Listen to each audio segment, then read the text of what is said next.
everyone, welcome to Mama J Aviation TV. My name is Joy Ubebo.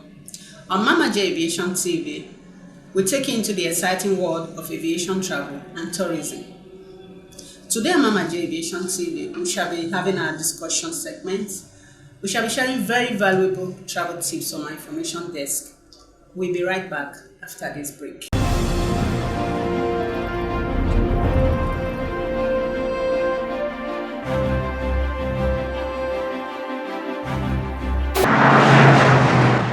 Welcome back to our discussion segment. Today on our discussion segment, we are going to be having our Aviation Analyst, Mr. Olumide Ohunayo. Our topic for today is the effects of Covid-19 on the aviation industry. As we all know, the Covid-19, which has been declared as pandemic by World Health Organization, has devastated businesses globally. So today, we are going to be discussing the effects on the aviation industry. Mr. Olumide, you're welcome. Thank you. Good afternoon. How would you quantify the effects on the industry in Nigeria? Well, you have to put it in figures. The press service provider, the government agencies, the subsets of those who rely on the industry, taxi drivers, those who sell recharge card at the airport, and all other ancillary businesses that come out to the airport. But if you look at this pandemic, it is the worst ever in the history of aviation. Before them, we've had some other troubling scenarios like the 9/11, the SARS that came from China to this severe respiratory issue. Then we had the world economic financial meltdown crisis. All this affected the industry and Nigeria to a point. But for the first time, that all aircraft would be grounded. There was no coup. Even when there's a coup in Nigeria, it's just a day. But this was about 2-3 months. We are about the third month now. All aircraft, all services within aviation was grounded for the first time ever, and this had a very telling effect on the industry. The industry has never been hit by been done by the pandemic from COVID, and as it takes the aviation industry down, so also our sisters. Tourism too also went down. The hotel services, car hire, everybody was hit by the pandemic. It's a terrible one, and to say that the losses has not ended, because as of today, airlines and other operational services have not been able to come up to their pre-COVID operation. So if they cannot come out, when we get to that pre-COVID operation, the losses will continue to be counted. The only difference that the losses begin to reduce until we get to that pre-COVID, where we say, okay, now we're going to then we can start talking about the old days. That is another area I want us to look at. Now, obviously, our airlines in Nigeria are having issues right now. We are hearing about airlines trying to review salaries, cut down on salaries, downsize staff strength. They are faced with so many challenges, obviously. In your opinion, how do you think they can, obviously they are in the woods, how do you think they can come out of the woods? You cannot create a novel thing for the Nigerian aviation industry. What has happened with their counterparts all over the world? You have seen them pack aircrafts. You have seen them send aircraft to stowage. You have seen them stop all aircraft orders, cancelling leasing agreements. And even for those who have bigger aircraft, they have asked those aircraft to go back to the manufacturer or try to sell it. Then what have they done? They have also reduced the number of employees, cut down on the number of flights, and also asked for support from their government, from their creditors, from their banks, from all organizations that can support them. These are the things we expect to be replicated in Nigeria. The Nigerian Airlines I have not heard that Nigerian Airlines have said they've parked an aircraft somewhere, or they're not doing this, they're not going to take this order again. I see everybody thinking, okay, we'll start again, and we'll just start from where we stopped. That's not possible. If you try to do that, you're going to run into the reds. You can see what is happening now in one of the airlines now, whereby the pilots are already having issues with the management of the airline. There's a need to face it, and the reality is that when you are operating 30-40 flights a day before, or you're operating 10, and suddenly you're down to 2.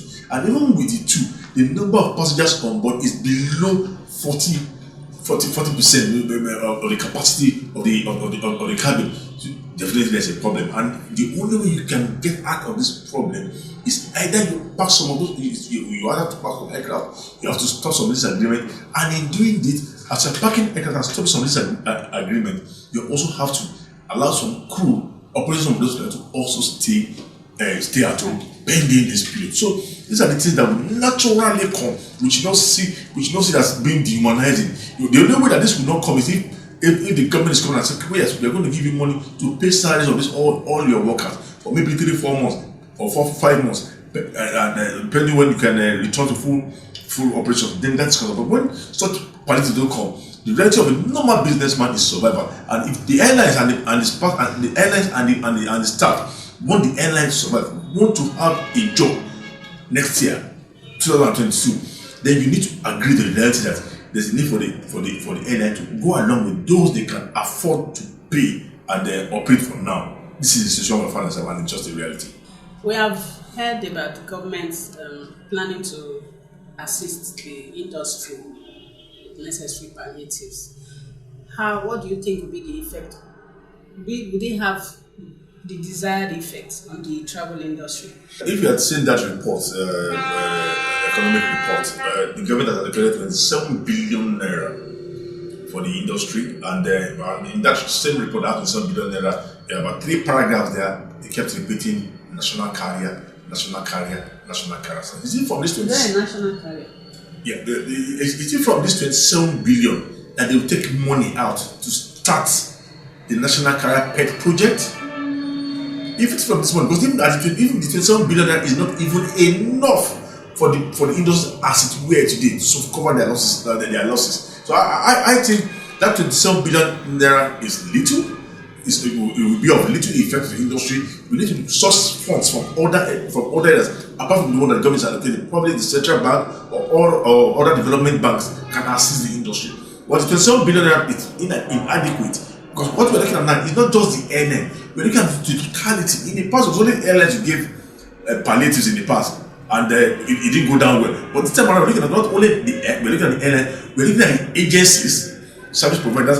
We're looking at support services and every facet of the industry that needs this support at this moment. So, if you want the industry to grow, you need to wake up every sector and every participant. That's the only way the palliative will work, not just listening to the airlines. And that's why I need the government to begin to do beyond that. The period, other sources must be provided, such as the banks.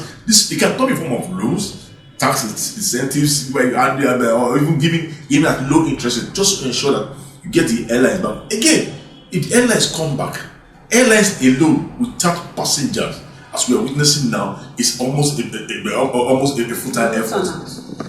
Yes, the lieutenant is almost a futile effort. So you need passengers to come back, and you need the passengers to come back. You have to strengthen the middle class. The middle class are the ones that run the economy, that have small companies, that have organizations. So you need to strengthen them by giving service to all those companies. But all those companies also will reactivate, come back to service, and begin to operate. Because it's when they operate, they can now ask their staff to travel. They can now have some disposable income to use to go and attend activities. You know, that most of the Nigerian travelers are those who are going to one activity or the other. More than outside the Abuja that is business, almost every other has to do with visiting family, friends, or social activities. So, for you to go and visit family, friends, social activities, you must have disposable income. And when you have disposable income, you must have a job that is paying, a job that is doing well. So you need to grow the other sectors of the economy as you begin to support the aviation industry. You should look at supporting those other industries so that as the economy grows, passengers will come out and fly. Because airlines without passengers it's like a shark. So we need the passengers. So I asked the government to look at that. The 27 billion naira is a little below the baseline for what is needed to reactivate the industry. So other sorts of funding must be looked at, both from development banks, African banks, ECOWAS Bank, even the Central Bank. We must get extra for all industries who are interested, who have shown their ability to pay back by virtue of their business plan or records in the past. So that was added. And I would also plead that while we are pushing this roadmap, one of which is the construction of the airport, the national carrier project, I think for now the government should step down the issue of the national carrier.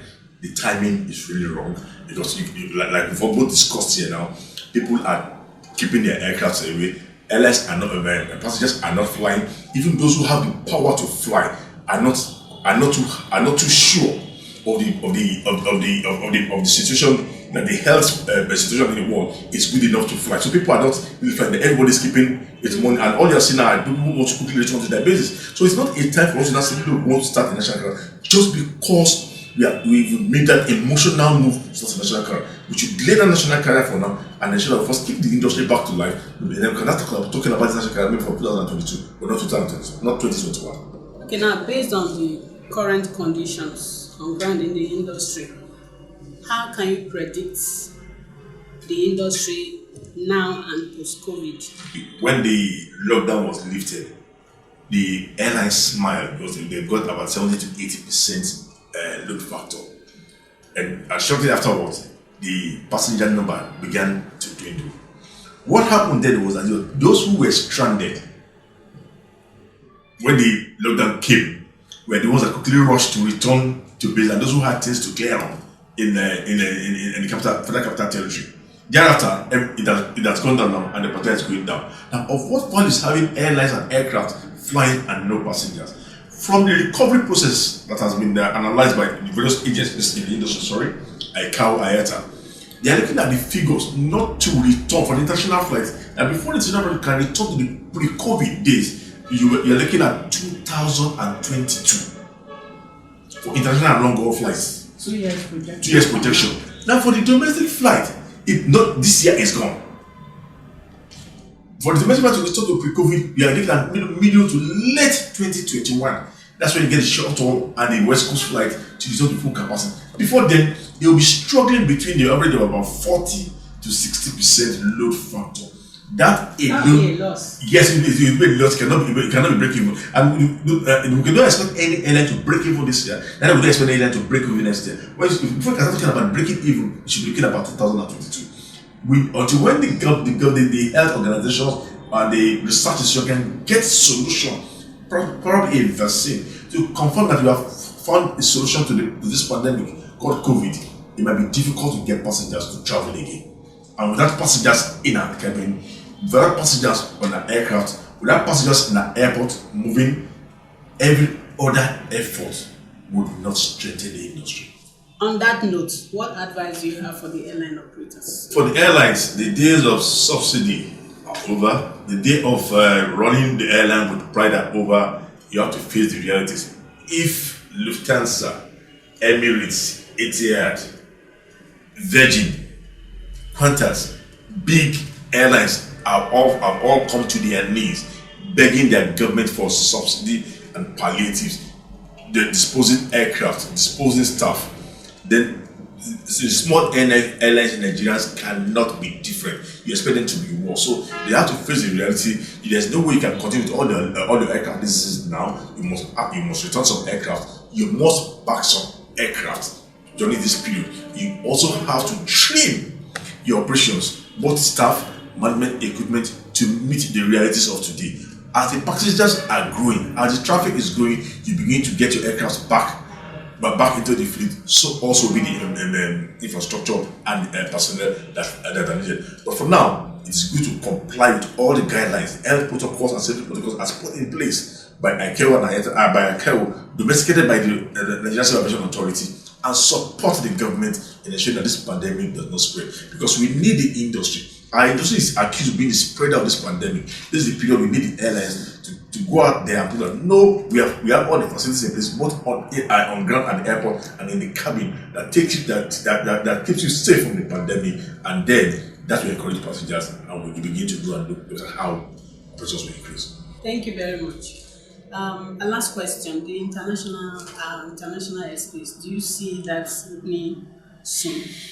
I'm lost when it comes to the operation of international. I thought with the opening of the local routes, which is supposed to be a dress rehearsal of what the international airport is, the international operations will be, and that will confirm, will tell us that okay, within 4 to 6 weeks, the international operations would start. But when you look at the memos that have flown recently, the rebuttal from the Honorable Minister of Aviation, you begin to when it's here, we had October, and now we say and then Mr. saying don't believe that it may be.